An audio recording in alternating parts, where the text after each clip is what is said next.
नमस्कार सभी को स्वागत है मेरे यूट्यूब चैनल पीयूष मिश्रा 13 पर। और आज हम बात करने वाले हैं वेद व्यास के महाभारत का जो 78वां विषय है पांडव और कौरव के सेनापति, उसके बारे में आज हम बात करेंगे।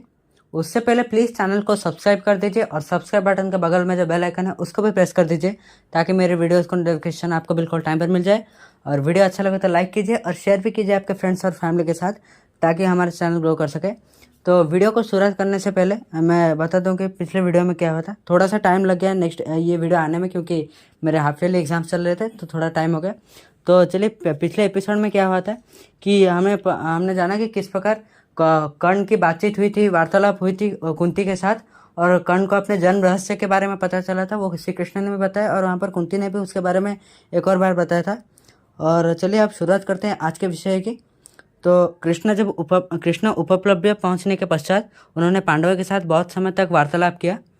हस्तिनापुर में क्या क्या हुआ और उनका शांति प्रस्ताव क्यों असफल रहा उन्होंने बताया। उन्होंने कहा कि मैंने बस 5 गांव मांगे थे पर दुर्योधन राजी नहीं हुआ, इसलिए अभी कुरुक्षेत्र ही आखिरी रास्ता है। युधिष्ठिर ने युद्ध की प्रस्तुति का आदेश देते हुए कहा, हमारी सहायता के लिए 7 अक्षौहिणी सेना एकत्र हुए हैं। अब 7 वीर योद्धा एक एक अक्षौहिणी सेना का नेतृत्व लेंगे। द्रुपद, विराट, धृष्टद्युम्न, शिखंडी, सात्विकी, चेकितान और भीम को एक एक अक्षौहिणी सेनापति नियुक्त किया गया। युधिष्ठिर ने कहा, इन सेनापतियों के ऊपर भी एक महासेनापति होगा जो कि वीर श्रेष्ठ भीष्म को टक्कर दे सके। युधिष्ठिर ने इसके बारे में राय देने के लिए सहदेव से पूछा। सहदेव ने कहा, जिस धर्मपरायण राजा विराट के पास हमने अपना अज्ञातवास गुजारा था उनको हमारा नेतृत्व देना चाहिए। तभी नकुल ने कहा, उन्होंने भी अपना विचार दिया कि मेरे विचार में आयु, शास्त्र ज्ञान और अभिजात्य यानी कुल की अभिजात्य शब्द का अर्थ है कुल की मर्यादा, उस हिसाब से देखें तो राजा द्रुपद हमारे महासेनापति बनने चाहिए। ऋषि भरद्वाज से उन्होंने अस्त्र शिक्षा ली है और भीष्म और द्रोण उनके परम शत्रु हैं। वो द्रौपदी के पिता हैं और हमारे पिता समान हैं। वो अवश्य भीष्म और द्रोण को परास्त कर सकते हैं। उसके बाद अर्जुन ने भी अपना मत दिया, अपना परामर्श दिया।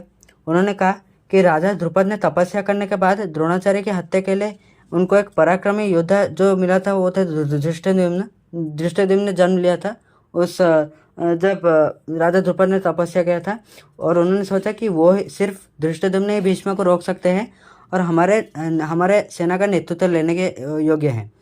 भीम शिखंडी के सेनापति बनने के प्रस्ताव पर राजी नहीं हुए। यहाँ पर भीम ने भी अपना सलाह दिया और वो शिखंडी के सेनापति बनने के प्रस्ताव पर राजी नहीं हुए।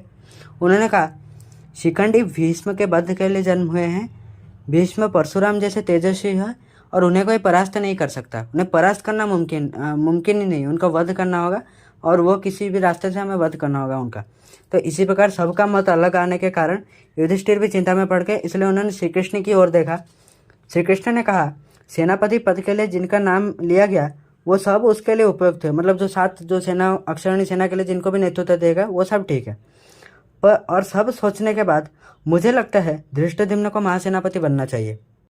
सब इससे सहमत हुए और धृष्टद्युम्न महासेनापति बने। दोनों पक्ष युद्ध की प्रस्तुति में व्यस्त हो गए।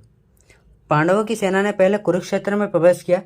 उनके आने का समाचार आने से पहले ही दुर्योधन युद्ध के लिए प्रस्तुत होकर थे। कौरव के पास 11 अक्षौहिणी सेना थी। दुर्योधन अपने मित्रों के साथ भीष्म के पास महासेनापति बनने का अनुरोध लेकर गए। दुर्योधन ने कहा, आपको इच्छा मृत्यु का वरदान मिला है, आप विश्व प्रसिद्ध हैं। हम चाहते हैं कि आप हमारे प्रधान सेनापति बने। अगर आप सेनापति होंगे तो कौरवों को कोई परास्त नहीं कर सकता। पितामह दुर्योधन के बात से सहमत होने से पहले उन्होंने कहा, मैं अपने प्रतिज्ञा के अनुसार तुम्हारे पक्ष में युद्ध करूंगा। यानी जो भीष्म ने कहा था कि प्रतिज्ञा किया था कि मैं हमेशा हस्तिनापुर की रक्षा के लिए लड़ूंगा, उस प्रतिज्ञा के हिसाब से, और हमेशा हस्तिनापुर के राजा में अपने पिता की छवि देखूंगा, उस प्रतिज्ञा के हिसाब से भीष्म ने कहा कि मैं तुम्हारे पक्ष में युद्ध करूंगा। पर मैं तुम्हारे पक्ष में युद्ध करके भी मैं पर मेरी कुछ शर्तें हैं।